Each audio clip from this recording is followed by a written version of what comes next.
राम में प्राण प्रतिष्ठा होने वाला है, उस पर आप क्या कहते हैं? तो मैंने जवाब दिया, अभी तक राम बिना प्राण के थे क्या? आज जो केंद्र के सत्ता में बैठे हुए लोग हैं, जो देश चला रहे हैं और जिस दिशा में देश को ले जाना चाह रहे हैं, वो मनुस्मृति है। अगर 24 लोकसभा के चुनाव में बीजेपी आरएसएस के लोग अगर आ गए तो क्या संविधान रहेगा या नहीं रहेगा? जो केंद्र में बैठा संविधान विरोधी सरकार है, उस सरकार को मिटाना पड़ेगा। लेकिन आप ये समझिए कि 24 के चुनाव में सिर्फ 2 ही लाइन रहेगा। एक लाइन है जो संविधान को मिटाने वाला लाइन है, और दूसरी लाइन है जो संविधान को बचाने वाला लाइन है। और हम सबों को समझना पड़ेगा कि सबों ने कहा कि जो भी हमें अधिकार मिला है, हमें संविधान से मिला है।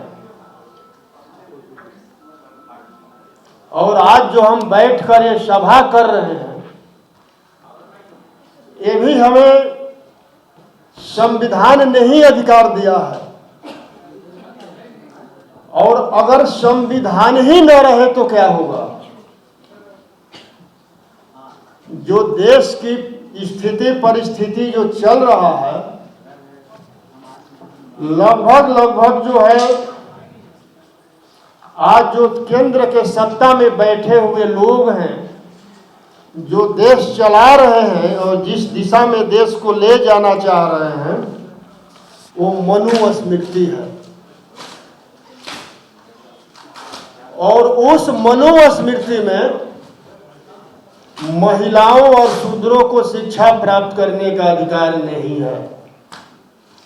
महिलाओं और शूद्रों को धन दौलत संपत्ति रखने का अधिकार नहीं है। एक बहन बोल रही थी कि महिलाओं को हक अधिकार जो है मिलना चाहिए। हम बहुजन समाज के लोगों को हक अधिकार मिलना चाहिए, लेकिन ये सारा हक अधिकार तो संविधान में है। और हम सभी लोगों को सोचना पड़ेगा, अगर 24 लोकसभा के चुनाव में बीजेपी आरएसएस के लोग अगर आ गए तो क्या संविधान रहेगा या नहीं रहेगा? तो फिर कैसे 24 चुनाव के बाद जब संविधान नहीं रहेगा तो मनुस्मृति रहेगा, मनुस्मृति लागू हो जाएगा। और उस मनुस्मृति में क्या हम बहुजन समाज के लोगों को इस तरह बैठकर सभा करने का अधिकार है? उस मनुस्मृति में चुनाव लड़ने का अधिकार है? उस मनुस्मृति में वोट देने का अधिकार है? तो फिर कैसे हम ये दावा करते हैं कि हम सभी ओबीसी के लोगों को, बहुजन समाज के लोगों को राजनीति में हिस्सेदारी चाहिए? हिस्सेदारी को सुरक्षित करने के लिए सबसे पहले हमें संविधान को सुरक्षित करना पड़ेगा। और संविधान को सुरक्षित करने के लिए जो केंद्र में बैठा संविधान विरोधी सरकार है, उस सरकार को मिटाना पड़ेगा। तो संविधान को बचाने के लिए हम लोगों को मानव विचारधारा को अपनाना पड़ेगा और मनुवादी विचारधारा को छोड़ना पड़ेगा। पूर्व से ही पूरे देश में 2 विचारधारा चलते आया है, मानववादी विचारधारा और मनुवादी विचारधारा। मानववादी विचारधारा कहता है कि मानने से पहले आप अच्छी तरह जान लीजिए और मनुवादी विचारधारा कहता है कि जानने की जरूरत नहीं है, जो कहता हूं चुपचाप उसको मान लीजिए। अगर 14 के चुनाव में हमारे बहुजन समाज के लोग मानव 14 के चुनाव में हमारे बहुजन समाज के लोग मानववादी विचारधारा का अगर उपयोग किए होते तो आज केंद्र में मनुवादी सरकार नहीं बैठता। आप समझिए कि जब 14 चुनाव से पहले आज जो भारत के प्रधानमंत्री हैं घूम घूम कर क्या बोला करते थे, मैं ओबीसी मां का बेटा हूं। क्या ओबीसी के लोगों ने मानववादी विचारधारा को अपनाया या मनुवादी विचारधारा को अपनाया? क्या किसी ने सोचा कि ये ओबीसी है कि नहीं है? पूरे देश के ओबीसी ने मान लिया कि अब इससे ज्यादा ओबीसी का हितैषी कोई नहीं हो सकता है।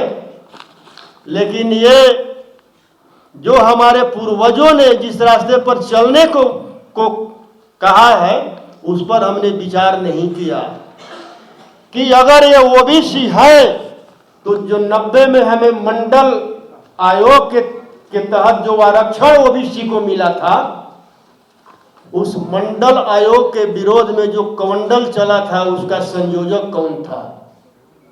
आज तक किसी को पता है? उस कमंडल का संयोजक कौन था? नरेंद्र मोदी। तो जो ओबीसी के आरक्षण का विरोध कर रहा है वो ओबीसी हो सकता है क्या? नहीं हो सकता है ना। इसके बाद उन्होंने कहा कि मैं 11 साल की उम्र में घर छोड़ दिया। 1949 का जन्म है, 1949 और 11 1960। फिर कहा कि मैं 35 वर्ष भीख मांग कर गुजारा किया और 90 में संयोजक थे कमंडल का। इसके बाद एक बात और कहा कि मैं रेलवे में और प्लेटफार्म पर चाय बेचा और पूरे देश के चाय वालों ने समझ लिया कि हमारी ही बिरादरी का है और पूरे चाय वालों ने उनको वोट देने का भी काम और दिलवाने का भी काम किया। आज भी वही स्थिति है। आज भी उनके साथ जितने ओबीसी एससी एसटी के लोग हैं उसी मनुवादी विचारधारा को लेकर आपके बीच आएंगे और कहेंगे कि मैं आप ही के परिवार का हूं, मैं आप ही का भाई हूं, मैं भी ओबीसी हूं, मैं भी एससी एसटी हूं, आप हमें वोट दीजिए और हम जीत कर जाएंगे तो हम आपके लिए काम करेंगे। लेकिन आप ये समझिए कि 24 के चुनाव में सिर्फ 2 ही लाइन रहेगा। एक लाइन है जो संविधान को मिटाने वाला लाइन है और दूसरी लाइन है जो संविधान को बचाने वाला लाइन है। अगर संविधान को मिटाने वाले लाइन से अगर मेरा सगा भाई भी आता है, अगर आप अपने बच्चों का कलम और किताब सुरक्षित करना चाहते हैं, अपना अधिकार सुरक्षित करना चाहते हैं, तो संविधान को मिटाने वाले लाइन से जो भी आए उसको मिटाना पड़ेगा और संविधान के बचाने वाले लाइन से जो भी आए उसको जिताकर पार्लियामेंट में भेजना पड़ेगा। तभी संविधान बचेगा और संविधान में दिए हुए सभी अधिकार बचेगा। आपको बिहार में हमसे मीडिया वालों ने पूछा कि राम में प्राण प्रतिष्ठा होने वाला है, उस पर आप क्या कहते हैं? तो मैंने जवाब दिया, अभी तक राम बिना प्राण के थे क्या? सारे मीडिया वालों ने कहा कि आरजेडी विधायक का विवादित बयान, ये विवादित बयान है क्या? और मैंने प्रधानमंत्री से आग्रह भी किया भाई ऐसे ऐसे लोग हमारे देश में हैं जो पत्थर में प्राण डाल सकते हैं, तो देश के लिए बहुत ही ये कारगर साबित होंगे। और ऐसे लोगों का भारत सरकार सूची बनाए और सूची बनाकर जो बॉर्डर पर हमारे सैनिक देश के सुरक्षा में लड़ रहे हैं, हर बटालियन के साथ एक प्राण स्पेशलिस्ट को वहां रख दे। और हमारे देश में जितने हॉस्पिटल है, सभी हॉस्पिटल में हर स्पेशलिस्ट डॉक्टर हैं, लेकिन प्राण स्पेशलिस्ट डॉक्टर किसी हॉस्पिटल में नहीं है। तो हर हॉस्पिटल में एक प्राण स्पेशलिस्ट डॉक्टर भी रख दे। अगर ये लोग हमारे सेना में और हॉस्पिटल में जिनका मृत्यु होता है उसमें प्राण नहीं डाल पाते हैं, तो आप समझिए कि ये लोग पूरे देश में अंधविश्वास फैला रहे हैं, पाखंड फैला रहे हैं, मनुवाद फैला रहे हैं। और अंधविश्वास और पाखंड फैलाना कानूनन अपराध है, और ऐसे अपराधियों को कहां होना चाहिए? तो मोदी जी को ये काम तो करना चाहिए ना, लेकिन करेंगे नहीं। आज भी वो कह रहे हैं और पूरे देश में चल रहा है कि जो राम को लाया है हम उनको लाएंगे। अगर वास्तव में राम भगवान हैं, उनको लाने वाला कोई है क्या? और राम राज के बारे में आप लोग को पता है क्या? राम राज में एकलव्य का अंगूठा काटा गया और शंबुक का हत्या किया गया। वध नहीं कह सकते हैं, शंबुक का गला काट करके हत्या किया गया। और शंबुक था कौन? हम जो यहां बैठे हुए हैं, हम ही लोगों के समाज का शंबुक थे। और उनका दोष क्या था? वो शिक्षा प्राप्त कर रहे थे और शूद्र समाज को शिक्षा देने का भी काम कर रहे थे। तो क्या शिक्षा देना अपराध है? और शिक्षा देने पर कोई दूसरा नहीं, राम ने ही हत्या करने का काम किया। क्या वो राम ओबीसी एससी एसटी का हो सकता है? क्या हो सकता है? तो हमें समझना पड़ेगा। और उसी मनुस्मृति में लिखा हुआ है कि महिलाओं और शूद्रों को शिक्षा प्राप्त करने का अधिकार नहीं है, महिलाओं और शूद्रों को धन दौलत संपत्ति रखने का अधिकार नहीं है। मैं सोच रहा था कि ये जो शूद्र हम 90% के लोग हैं, उनको ब्राह्मणों ने शिक्षा से वंचित किया, धन दौलत संपत्ति से वंचित किया, समझ में आ रहा है। लेकिन संपूर्ण महिलाओं को उन्होंने क्यों मतलब कि शिक्षा और संपत्ति से वंचित किया? और संपूर्ण महिलाओं को जितने भी ग्रंथ उनका लिखा हुआ है, सभी ग्रंथों में अपमानित किया गया है। चाहे रामायण ले लीजिए, महाभारत ले लीजिए,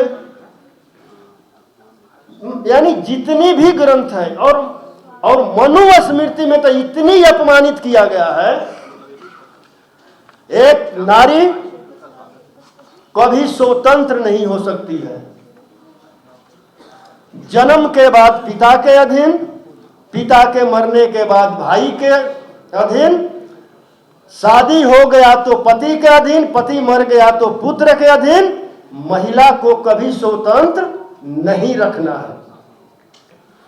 हम चाहते हैं कि आप सभी लोग संविधान के साथ साथ मनुस्मृति को भी आप लोग पढ़ें। मनुस्मृति उन लोगों का लिखा हुआ है जो लोग आज राम को लाना चाह रहे हैं, राम को ला रहे हैं, और 24 में चुनाव के बाद मनुस्मृति लाना चाह रहे हैं। मनुस्मृति में जो है 4 वर्णों में हमें बांटा गया है। सबसे ऊपर ब्राह्मण, जो ब्रह्मा के मुख से पैदा हुआ है। और जिन ओबीसी एससी एसटी के लोगों को यह भ्रम है कि ब्राह्मण ब्रह्मा के मुंह से पैदा हुआ है, उनसे हम आग्रह करेंगे कि सभी लोग ज्योतिबा राव फूले का गुलामगिरी पढ़े और उससे थोड़ा सा नीचे कह लीजिए क्षत्रिय और उसे थोड़ा सा नीच वैश्य। ये वैश्य नहीं जो तेली हैं, हलवाई हैं, सूड़ी हैं, रौनियार हैं, वो वैश्य जो बड़े बड़े पूंजीपति हैं, अडानी और अंबानी जैसे जो वैश्य जनरल कोटे में आते हैं। और बाकी चौथा वर्ण जो है, जो पैर से जन्मे, हम सभी ओबीसी एससी एसटी के लोग हैं। ऐसा हो सकता है कि एक बाप का 4 पुत्र हो, कोई सर्वश्रेष्ठ हो और कोई नीच हो सकता है क्या? तो हम फिर से दोबारा नीच न बने, उसके लिए भी केंद्र में बैठे सरकार को 24 में हमें सबको एक होकर के मिटाना पड़ेगा। अगर नहीं मिटा पाए तो हम सब 90% के लोग मिट जाएंगे। कोई दूसरा विकल्प नहीं है। और जो हमारे ओबीसी एससी एसटी के लोग हैं, जो हमारे बीच आएंगे, जो उनके गोद में बैठे हुए हैं, उनके लिए ही काशी राम जी ने चमचा युग लिख दिया। और क्या कहा? हमारे ही लोग कुछ चमचे हो गए हैं जो उनके गोद में बैठकर हमारा सौदा कर रहे हैं। और जिनको जवानी में चमचागिरी करने का लत लग जाता है, वो ताह जीवन दलाली करने का काम करते हैं। वैसे दलालों से सावधान रहना है कि नहीं रहना? तो क्या करना होगा? आरएसएस और बीजेपी वाले एक कुल्हाड़ी का काम कर रहे हैं और वो कुल्हाड़ी सभी ओबीसी एससी एसटी के लोगों को काट रहा है। लेकिन उस कुल्हाड़ी में जो बेट किसका है? अगर बेट को ही निकाल दिया जाए तो कुल्हाड़ी काम करेगा? तो निकाल दीजिए 24 के चुनाव में उस बेट को ही कि कुल्हाड़ी निष्क्रिय हो जाए। न भेंट रहेगा न कुल्हाड़ी हमें काटेगा। और जो जयंती है सावित्री बाई फूले जी का और फातिमा शेख जी का,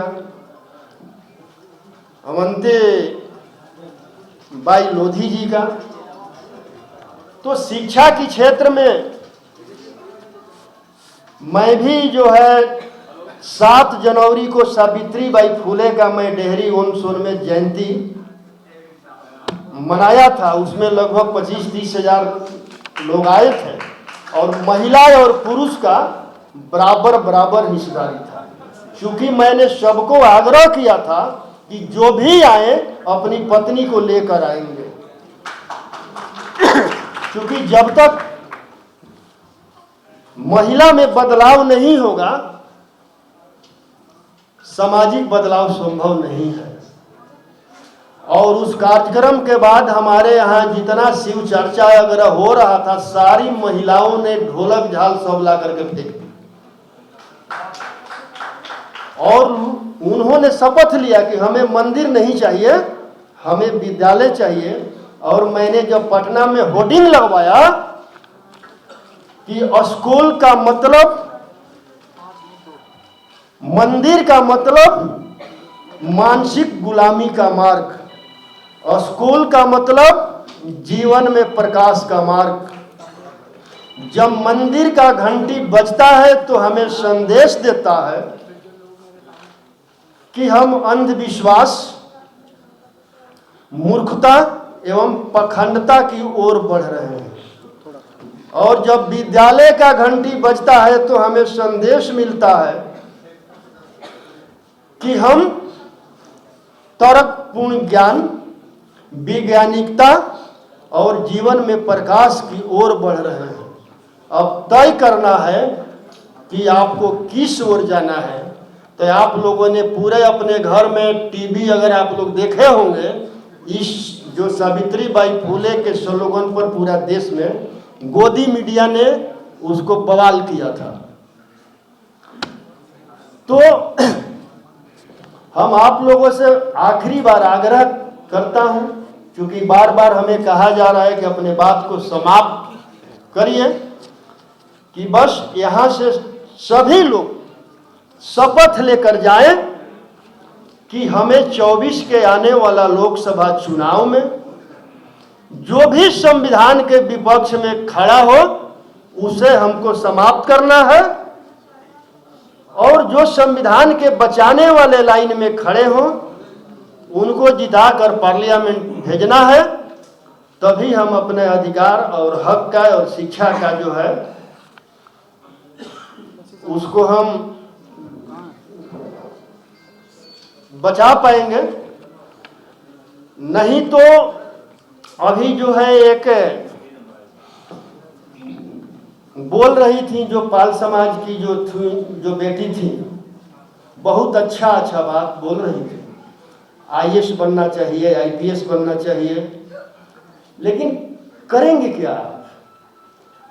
आपको जो नई शिक्षा नीति थी 2020 के द्वारा जो लेटरल एंट्री लाया गया है, जिसके द्वारा लगभग 400 संयुक्त सचिव बना दिया गया है, आपके आईएएस जो बनेंगे अब संयुक्त सचिव तक वो पहुंचेंगे क्या? और उसमें एक भी आपके ओबीसी एससी एसटी के लोग नहीं हैं। तो मैं इसी के साथ अपने वाणी को विराम देता हूं।